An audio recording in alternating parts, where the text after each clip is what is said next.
कहानी की शुरुआत एक खुशहाल फैमिली से होती है। जसन, उसकी वाइफ बेथ और उनकी छोटी बेटी जोई अपनी रोजमर्रा की जिंदगी में हंसी खुशी मशगूल रहते हैं, लेकिन उन्हें अंदाजा भी नहीं था कि अगले ही कुछ मिनटों में उनकी जिंदगी पूरी तरह बदलने वाली है।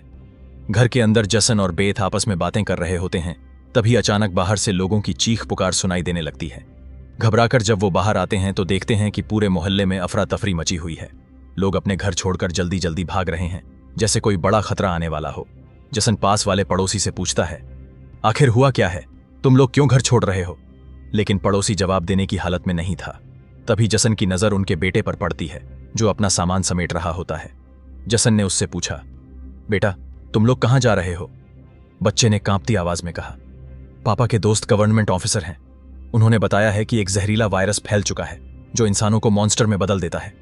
लेकिन वो बात पूरी करता इससे पहले उसकी मां उसे पकड़कर खींच ले गई और जसन से बस इतना कह पाई, अभी समझाने का वक्त नहीं है। अपनी फैमिली को लेकर जितनी जल्दी हो सके इस शहर से निकल जाओ। यह सुनकर जसन और बेथ के होश उड़ जाते हैं। जसन बिना देर किए फैमिली को गाड़ी में बैठाता है और शहर से बाहर निकलने की कोशिश करता है, मगर रास्ते में एक अजीब नजारा दिखता है। जो लोग भाग रहे थे वो वापस शहर की तरफ लौट रहे थे। थोड़ा आगे बढ़ते ही उनकी गाड़ी लंबी ट्रैफिक लाइन में फंस जाती है। जब वे बाहर निकलते हैं तो पता चलता है कि शहर से बाहर जाने वाला रास्ता पुलिस ने पूरी तरह ब्लॉक कर दिया है। आसमान में हेलीकॉप्टर घूम रहे थे और पुलिस लोगों को वापस घर लौटने की चेतावनी दे रही थी। जसन के मन में सवाल उठता है, जब वायरस फैल चुका है तो लोगों को बाहर निकालने की बजाय शहर के अंदर क्यों रखा जा रहा है? इसी सोच में डूबे थे कि अचानक पास के पहाड़ से एक बड़ा पत्थर उनकी कार पर गिरता है। पहाड़ हिलने लगता है और तभी उसके पीछे से 2 मिलिट्री फाइटर जेट्स निकलते हैं। देखते ही देखते वो पूरे शहर पर बम बरसाना शुरू कर देते हैं। कुछ ही मिनटों में पूरा शहर राख में बदल जाता है। यह देखकर बेथ को समझ आ जाता है कि अगर वो पुलिस की बात मानकर घर लौट गए होते तो अभी तक जिंदा न होते। लेकिन खतरा अभी टला नहीं था। फाइटर जेट्स अब सड़क पर खड़े लोगों की तरफ बढ़ रहे थे। यह साफ था, गवर्नमेंट खुद शहर के लोगों को खत्म करना चाहती थी। हर तरफ भगदड़ मच गई। लोग अपनी जान बचाने के लिए इधर उधर भाग रहे थे। जसन और बेथ समझ गए कि भागने से कोई फायदा नहीं, क्योंकि फाइटर जेट्स सबको मिटा देंगे। तभी बेथ की नजर पहाड़ पर बने एक पुराने स्कूल पर पड़ती है। उसे लगता है कि शायद वहां बचने का रास्ता मिल जाए। वो जसन और जोई को लेकर तेजी से पहाड़ की तरफ भागते हैं। पीछे ब्रिज पर बम गिर रहे थे और लोग चीखते चिल्लाते मर रहे थे। लेकिन जसन, बेथ और जोई दौड़ते दौड़ते स्कूल तक पहुंच जाते हैं। वहां उन्हें एक टनल दिखाई देती है। वो तुरंत अंदर घुस जाते हैं और भारी दरवाजा बंद कर देते हैं। जैसे ही दरवाजा बंद होता है, ऊपर जोरदार धमाका गूंजता है। खुशकिस्मती से वो लोग बंकर के अंदर थे और उनकी जान बच जाती है। लेकिन उनके लिए सबसे बड़ा सवाल अब भी बाकी था। आखिर ये कौन सा वायरस है जिसके डर से गवर्नमेंट ने पूरा शहर ही मिटा डाला? बंकर के अंदर उन्हें काफी सारा एक्सपायरी खाना मिलता है, जो 3 लोगों के लिए लंबे समय तक काफी था। लेकिन असली डर अब भी बना हुआ था। बेथ का हाथ दरवाजा बंद करते वक्त बुरी तरह जख्मी हो गया था। वो बार बार सोच रही थी, अगर जोई बीमार पड़ गई तो हम क्या करेंगे? जसन भी अंदर ही अंदर घबराया हुआ था कि कहीं ये वायरस उन पर भी असर न कर रहा हो। लेकिन फिलहाल उनके पास सोचने का वक्त नहीं था। सबसे जरूरी था बंकर को सुरक्षित करना। जसन ने लोहे की जंजीरों से दरवाजा कसकर बंद कर दिया और ठान लिया, अब हमें यहीं छुपकर जिंदा रहना होगा, चाहे जितना भी वक्त क्यों न लग जाए। लेकिन जमीन के नीचे छुपकर जीना बिल्कुल आसान नहीं था। हर दिन वही बेस्वाद डिब्बों का खाना, पीने के लिए गंदले पानी की बाल्टी और वक्त काटने के लिए बस ताश की गड्डी। धीरे धीरे उनका पूरी तरह से बाहर की दुनिया से कनेक्शन टूट चुका था। कई दिनों तक बंकर में रहने के बाद सब बुरी तरह घुट चुके थे, लेकिन उनके पास और कोई रास्ता भी नहीं था। ऊपर जाते तो मौत तय थी। यह जिंदगी अब जसन और उसके परिवार के लिए किसी कयामत से कम नहीं थी। एक रात छोटी सी जोई ने अपने पापा से पूछा, पापा, हम यहां कब तक रहेंगे? जसन के पास कोई जवाब नहीं था। वो बस मुस्कुरा कर बोला, जब बाहर का वायरस चला जाएगा तब हम बाहर जाएंगे। अपनी बेटी को खुश रखने के लिए उसने उसकी आंखों पर उंगलियां रखीं और बाहर की दुनिया की तस्वीरें उसकी कल्पना में खींचने लगा। इस तरह दिन गुजरते गए और फिर महीने। उन्हें खुद भी एहसास नहीं हुआ कि इंतजार करते करते पूरे 300 दिन से ज्यादा वक्त गुजर चुका था। अब जोई अपनी मां के बनाए पेरिस्कोप से अक्सर बाहर झांकती। बाहर का नजारा देखकर उसका दिल बैठ जाता। हर तरफ बस राख, बर्बादी और खामोशी, जैसे पूरी दुनिया खत्म हो चुकी हो। वो धीरे से कहती, शायद हम ही इस दुनिया के आखिरी लोग हैं। बेथ ने तुरंत उसे गले लगाते हुए समझाया, ऐसा मत सोचो, हो सकता है तुम्हारे दोस्त भी हमारी तरह कहीं छुपे हों। लेकिन हालात बिगड़ते जा रहे थे। रात के डिनर के वक्त उनके पास खाना भी बेहद कम बचा था। तीनों बहुत थोड़े थोड़े हिस्से में काम चला रहे थे। लेकिन उस रात जोई की जिद पर उसे पूरा एक कैन थमा दिया गया। उसने जैसे ही टिन खोला वो हैरान रह गई। कैन अंदर से खाली था। उसके पीछे एक छोटा सा छेद बना हुआ था, जैसे कोई चीज अंदर से खाना निकाल गई हो। बेथ ने तुरंत बाकी बचे कैन चेक किए। उनकी रूह कांप गई। कुल 12 डिब्बे खाली थे, यानी उनका पूरा 2 हफ्तों का राशन खत्म हो चुका था। बेथ ने वेंटिलेशन जाली की तरफ देखा और शक जताया, शायद कोई चूहा अंदर घुस आया है।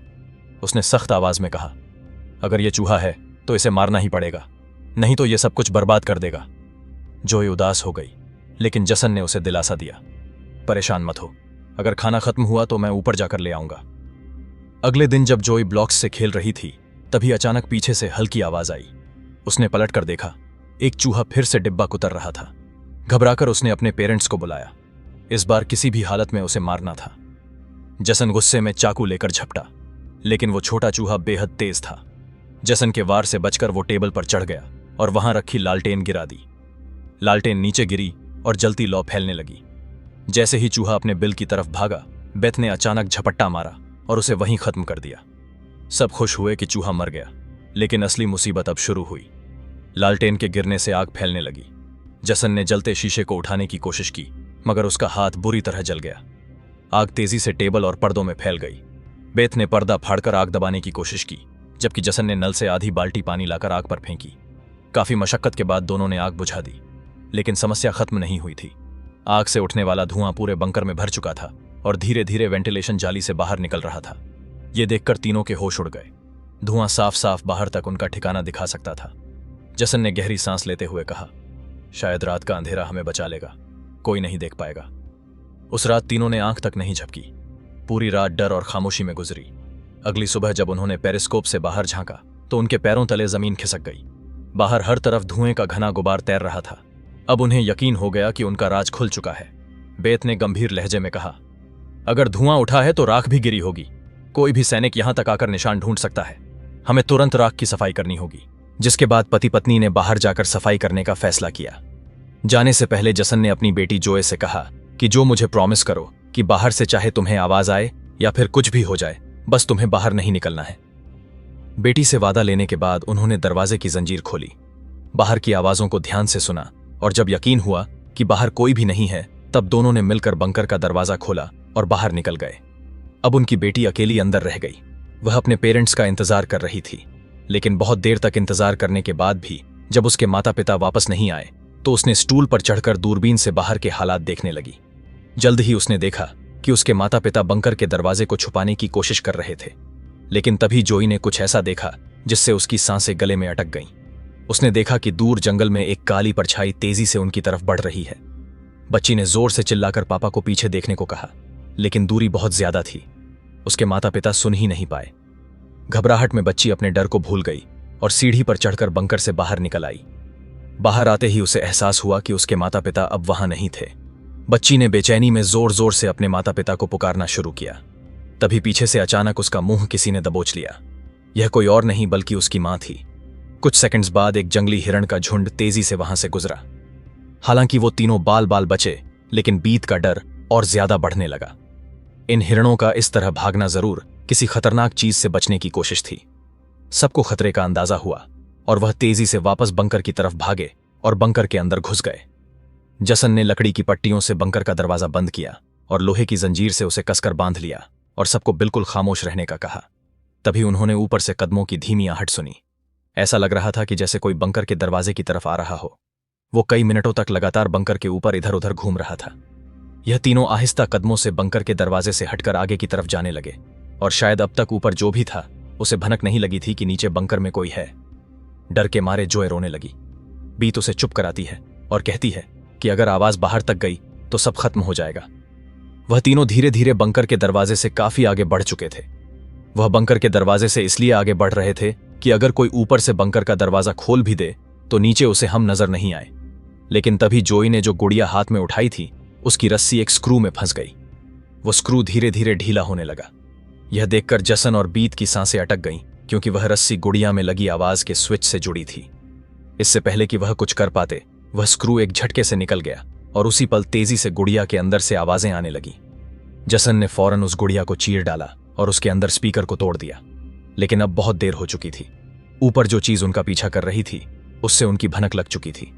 अचानक ऊपर से जोर की टक्कर की आवाज आई और फिर भारी कदमों की गूंज सीधा बंकर के दरवाजे के ऊपर रुक गई। उसने आखिरकार उनका ठिकाना ढूंढ ही लिया और उसे खोलने की कोशिश करने लगा। वह बंकर के ढक्कन को जोर से धकेल रहा था और जंजीरों से बंद होने के बावजूद खतरा साफ महसूस हो रहा था और ऊपर के राक्षस को पता चल चुका था कि जरूर नीचे कोई मौजूद है।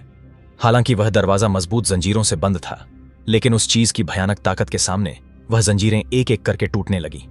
यह देखकर जसन को पता चल चुका था कि दरवाजा अब ज्यादा देर टिक नहीं पाएगा, इसलिए वो तेजी से अंदर भागा और वाटर पंप का पाइप उखाड़ने लगा। यहां बेत ने भी हिम्मत दिखाई और सीढ़ी पर चढ़कर अपने शरीर का वजन इस्तेमाल करते हुए चैन को खींचकर दरवाजा बंद रखने की कोशिश करने लगी, लेकिन फिर भी लोहे का ढक्कन धीरे धीरे खुलने लगा। तभी उसी वक्त दरवाजे के ऊपर एक काला साया नजर आया, जिसकी आंखें एक बल्ब जैसी चमक रही थी, जैसे उन तीनों की मौत ऊपर से उनको देख रही हो। जसन ने बिना सोचे समझे पाइप उठाकर उस भयानक साये पर जोरदार हमला किया। वार इतना तेज था कि वो चीज पीछे की ओर जा गिरी। जसन ने तुरंत पाइप को दरवाजे में फंसा दिया ताकि वो दोबारा अंदर न घुस सके। कुछ पलों के लिए खतरा टल गया था, लेकिन जसन का पूरा शरीर अब भी डर से कांप रहा था। उसने कभी सोचा भी नहीं था कि बाहर सिर्फ बेरहम सोल्जर्स ही नहीं बल्कि ऐसे राक्षस भी घूम रहे हैं जो इंसानों का शिकार करते हैं। पूरा परिवार थककर सीढ़ियों के पास बैठ गया। उनकी आंखों में सिर्फ मायूसी थी। उन्हें पता चल चुका था कि अब उनका ठिकाना उजागर हो चुका है। अगली बार जब हमला होगा तो सिर्फ एक राक्षस नहीं बल्कि दर्जनों आएंगे और उनके सामने ये परिवार कुछ भी नहीं कर पाएगा। तभी अचानक अलमारी जोर जोर से हिलने लगी। जसन और बेत समझ गए कि ऊपर वाली चीज अपने साथियों को भी बुला लाई है। ऊपर से भारी कदमों की गूंज आने लगी, मानो हजारों जीव उनके सिर के ऊपर दौड़ रहे हों। और फिर शुरू हुआ एक जबरदस्त हमला, इतना भयानक कि मजबूत लोहे का दरवाजा भी टूटकर नीचे गिर पड़ा।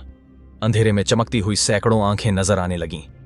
घबराकर जसन, बेथ और छोटी जोई पीछे की ओर भागे।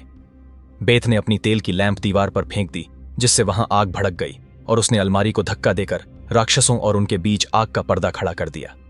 लेकिन यह सब सिर्फ कुछ पलों की रुकावट थी। उन्हें मालूम था कि अब बचने का कोई रास्ता नहीं बचा। तभी जोई की नजर जमीन पर एक छोटे वेंटिलेशन पर पड़ी। जसन ने पूरी ताकत से उसे तोड़ा और जल्दी से बेथ और जोई को बाहर की ओर धकेल दिया।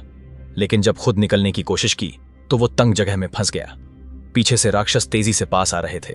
जसन ने कोई और रास्ता न पाकर अपना कंधा तोड़ डाला और दर्द से चीखते हुए खुद को बाहर खींचा।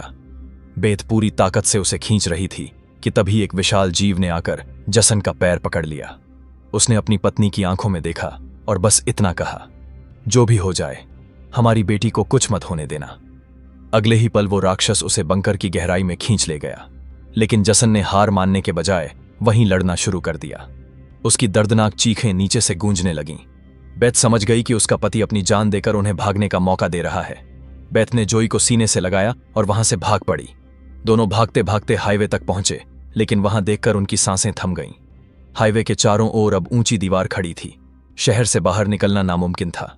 तभी ऊपर से एक आर्मी हेलीकॉप्टर आया और उसकी तेज स्पॉटलाइट उन पर पड़ी। इससे पहले कि वो भागते, ऊपर से एक बड़ा जाल उन पर आ गिरा। बेथ और जोई पूरी ताकत से जाल से निकलने की कोशिश करने लगे, लेकिन वो बुरी तरह फंस चुके थे। तभी उन्होंने देखा कि कुछ हरी आंखों वाले काले साए उनकी तरफ बढ़ रहे हैं। और यहीं सच्चाई सामने आई। ये कोई एलियन या राक्षस नहीं थे, बल्कि मिलिट्री के सोल्जर्स थे। उनके गैस मास्क और नाइट विजन ग्लासेस की वजह से उनकी आंखें भयानक चमक रही थीं। अब सवाल था कि आर्मी ही क्यों इनके पीछे पड़ी थी। जवाब डराने वाला था। जब उनका खून टेस्ट किया गया तो पता चला कि बेथ और जोई दोनों उस खतरनाक वायरस से इन्फेक्टेड हैं। वही वायरस जो पूरे शहर में फैल चुका था और जिसका कोई इलाज नहीं था। गवर्नमेंट का एक ही नियम था, इन्फेक्टेड लोगों को खत्म कर दो। बेथ रो रोकर अपनी बच्ची की जिंदगी की भीख मांगती रही, लेकिन सोल्जर्स किसी को नहीं छोड़ने वाले थे। तभी वहां मौत से लौटकर आया जसन। वो मरा नहीं था, बल्कि अब एक अलग रूप में बदल चुका था। उसके शरीर पर काले निशान थे, आंखें खून सी लाल और ताकत इंसानों से कई गुना ज्यादा। वो झपटकर सोल्जर्स पर टूट पड़ा और कईयों को मार गिराया, लेकिन गोलियों की बौछार के आगे वो टिक नहीं सका और जमीन पर गिर पड़ा। बेथ और जोई किसी तरह जाल तोड़कर भाग निकली। पीछे सोल्जर्स उनका पीछा कर रहे थे, लेकिन उन्हें अंदाजा भी नहीं था कि अब बेथ भी उसी राक्षसी रूप में बदल चुकी है। उसने अपनी बेटी को एक कार में छुपाया और खुद लड़ने लगी। कई सोल्जर्स को मार गिराया, लेकिन आखिरकार गोली लगने से वो कार की छत पर गिर पड़ी। अपनी मां की हालत देखकर छोटी जोई का गुस्सा फट पड़ा। उसकी आंखों में भी वही खून उतर आया और उसने एक सोल्जर पर झपटकर उसका मास्क तोड़ डाला। वो उसे खत्म ही करने वाली थी कि बेथ ने समय रहते उसे रोक लिया। बेथ ने कांपते हुए कहा, नहीं, तू मेरी बेटी है, तू दरिंदा नहीं बनेगी। धीरे धीरे जोई शांत हो गई और उसकी आंखों की लालिमा मिटने लगी। लेकिन जिस सोल्जर का मास्क टूटा था वो अब वायरस से इन्फेक्टेड हो चुका था। दूसरी ओर जसन जमीन पर पड़ा था। उसने अपनी आखिरी सांसें लेते हुए बेटी के चेहरे को छुआ और आंखें हमेशा के लिए बंद कर लीं। तभी एक और हेलीकॉप्टर आया। बेथ अपनी बेटी का हाथ पकड़कर दौड़ी और कबाड़ के ढेर से गुजरते हुए एक अंधेरी सुरंग में घुस गई। वहां रोशनी चमकी तो सामने वही छोटा लड़का खड़ा था जिसे हमने कहानी की शुरुआत में देखा था। वो उन्हें एक गुफा जैसी जगह पर ले गया जहां कई और लोग छुपे हुए थे। असल में वो सभी भी वायरस से इन्फेक्टेड थे, लेकिन उन्होंने डर और गुस्से पर काबू पाना सीख लिया था। वो राक्षस नहीं थे, बल्कि हालात ने उन्हें ऐसा बना दिया था। और यहीं इस डरावनी, सिहरन पैदा कर देने वाली कहानी का अंत होता है। तो दोस्तों, अगर आपको ये कहानी पसंद आई हो तो वीडियो को लाइक एंड सब्सक्राइब जरूर करें।